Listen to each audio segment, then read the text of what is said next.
अस्सलाम वालेकुम my YouTube family. आज मैं आपके साथ शेयर करूंगी बॉक्स पेटीज की रेसिपी।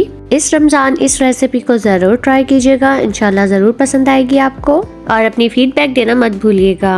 रेसिपी स्टार्ट करते हैं। बाउल लेंगे और ऐड करेंगे 300 ग्राम्स बोनलेस चिकन। 7 से 8 बोनलेस पीस ले लिए हैं, इसको मैंने बस रैंडम कट कर लिया है। अब इसमें ऐड करेंगे 3-4 table spoon black pepper powder.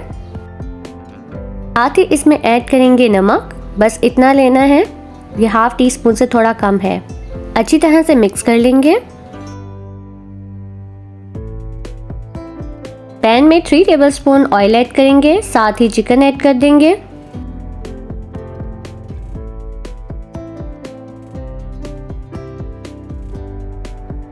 Cover कर देंगे और लो फ्लेम पर 5 मिनट तक पकाएंगे।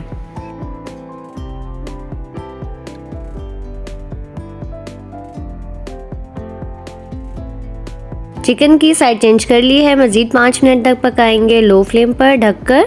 बीच में चिकन को चेक करते रहेंगे।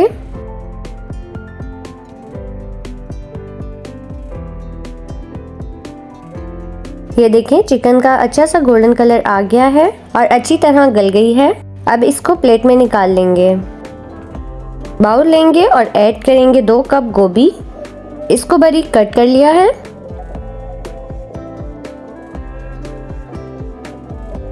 अब इसमें ऐड करेंगे 4 टेबलस्पून क्रीम।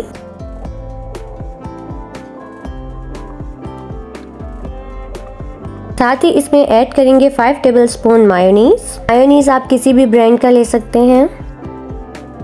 साथ ही इसमें ऐड करेंगे 1/4 टीस्पून नमक।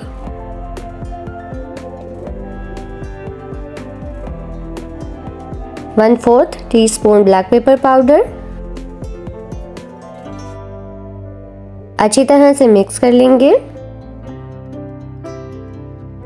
अब बॉक्स पेटीज रेडी करेंगे। इसके लिए मैंने ली है समोसा पट्टी। 2 पट्टियां लेंगे और इस तरह से रखेंगे। अब इस पर गोभी वाला मिक्सचर स्प्रेड करेंगे।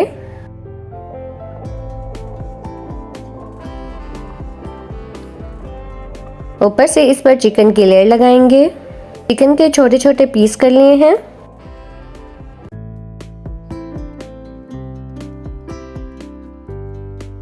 साथ ही ऐड करेंगे चीज़। मैंने चेडर और मोज़रेला मिक्स ली है, आप चाहें तो सिर्फ मोज़रेला यूज़ कर सकते हैं।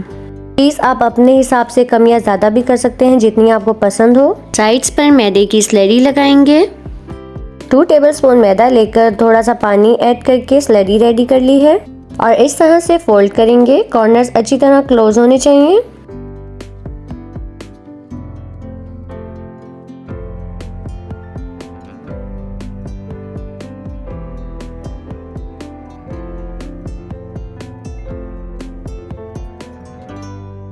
दो अंडे फेंट लेंगे। सबसे पहले अंडे में डिप करेंगे, देन ब्रेड क्रम्ब में,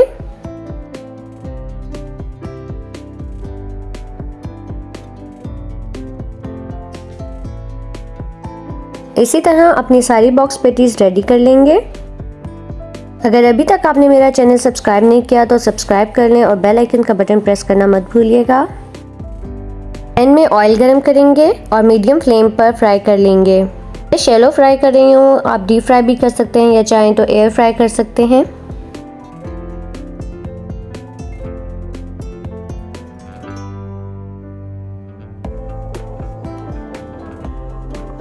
इस रेसिपी को घर में ज़रूर ट्राई कीजिएगा। रेसिपी अच्छी लगी तो लाइक, शेयर और कमेंट करना मत भूलिएगा।